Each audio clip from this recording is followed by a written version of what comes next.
ओम श्री गणेशाय नमः। मित्रों, आज इस वीडियो के माध्यम से हम बात करेंगे जगत के अत्यंता भाव का प्रतिपादन, इस पे चर्चा करेंगे मित्रों। और ये प्रसंग हमने योग वशिष्ठ से लिया है मित्रों, और ये वही शिक्षा आप लोगों से साझा कर रहे हैं जो वशिष्ठ जी ने श्री रामचंद्र जी से साझा किया था। उसी शिक्षा को मित्रों हम आप लोगों से साझा कर रहे हैं।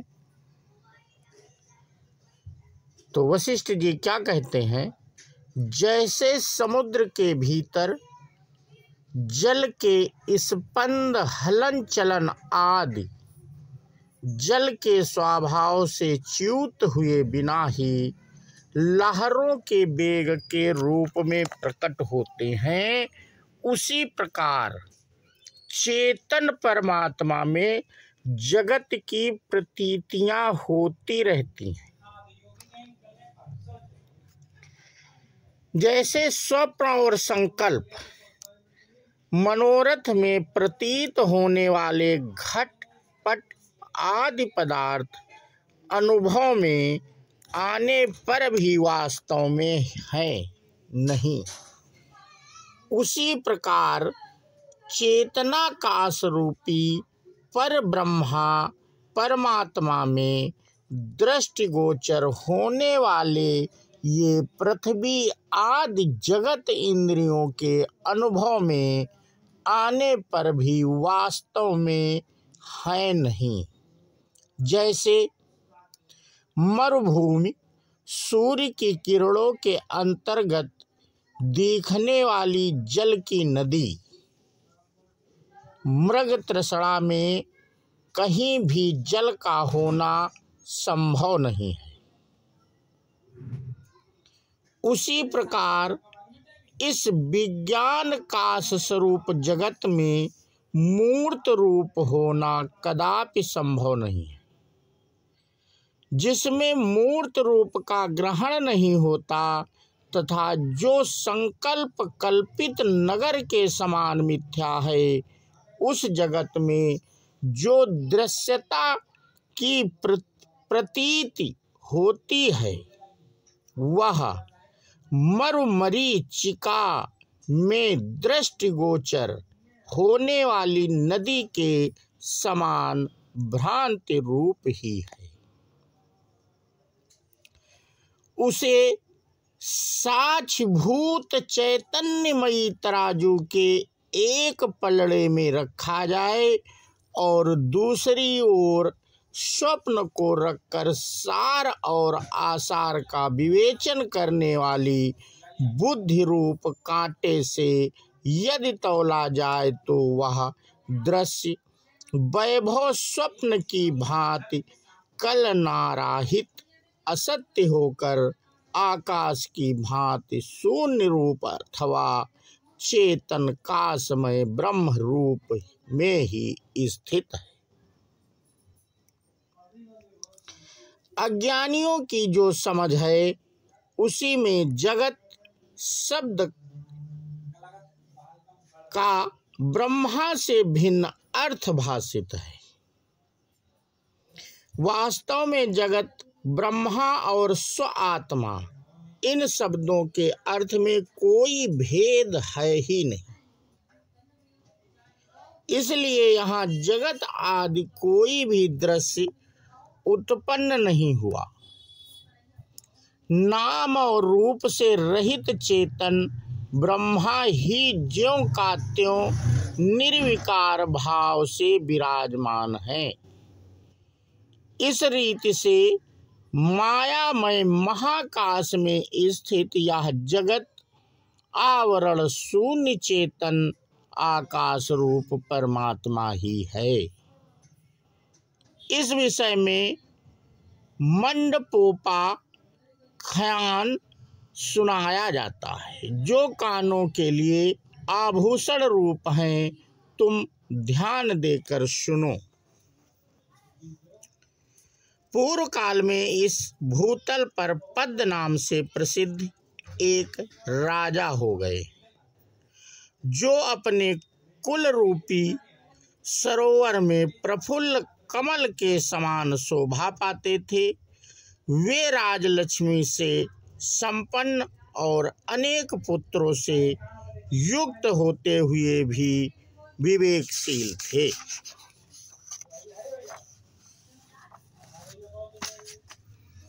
ये मर्यादा का पालन करने में समुद्र और दोष रूपी तिनकों को जला डालने के लिए अग्नि के समान थे। जैसे मेरुवर पर्वत देवताओं का आश्रम है, वैसे ही विद्वानों के समुदाय को आश्रय देने वाले थे। जैसे पूर्ण चंद्रमा के उदय से महासागर उल्लसित हो उठता है, और उसी प्रकार उनके सुयश के विस्तार से संसार का आनंद वर्धन होता था। वे सद्गुण रूपी हंसों के लिए सरोवर थे। संग्राम भूमि में शत्रु रूपी झाड़ियों को कंपित कर देने के लिए प्रचंड पवन थे। मन रूपी मत वाले हाथी को बस में करने के लिए सिंह थे। समस्त विद्या रूपी वनिताओं के प्राणवल्लभ और संपूर्ण आश्चर्यमय गुणों की खान थे। देवद्रोही दैत्यों के सैन्य समुद्र को मथ डालने के लिए शोभाशाली मंदरांचल थे। भगवान विष्णु के समान साहस और उत्साह से संपन्न थे। सौजन्य रूपी कुमुदिनी के विकास के लिए शीतम रश्मि चंद्रमा थे, तथा दुराचार रूपी विषय की बेलों को भस्म करने के लिए धधकती हुई आग थी। राजा पद्म की पत्नी का नाम था लीला। वह बड़ी सुंदरी तथा सब प्रकार के सौभाग्य से संपन्न थी। लीला इस भूतल पर प्रकट हुई, लक्ष्मी के समान शोभा पाती थी। पति सेवा के जितने प्रकार हो सकते हैं, उन सब में निपुण होने के कारण उसकी मनोरमता बढ़ गई थी, अथवा सबके अनुकूल बर्ताव करने के कारण वह सभी को प्रिय एवं मनोहर जान पड़ती थी। वह सदा मीठे वचन बोला करती थी और आनंद मग्न होकर मंद मंद गति से चलती थी। जब वह मुस्कुराती, उस समय ऐसा लगता मानो दूसरे चंद्रमा का उदय हो गया है। उसके अंग गौर वर्ण के थे। पति की प्राण बल्लभा लीला राजा के खिन्न होने पर खिन्न हो उठती थी, उनके प्रसन्न होने पर आनंद मग्न हो जाती थीं, और जब वे किसी चिंता से व्याकुल होते तब वह भी चिंता के कारण घबरा उठती थीं। इस प्रकार सारी बातों में तो वह पति के प्रतिबिंब की भांति उनका अनुकरण एवं अनुसरण करती थीं, परंतु उनके कुपित होने पर वह केवल भयभीत होती थी, क्रोध नहीं करती थी। रघुनंदन, लीला अपने पति की अनन्य प्रिया एकमात्र बल्लभा थी, अथवा उसका अपने पति में अनन्य अनुराग था।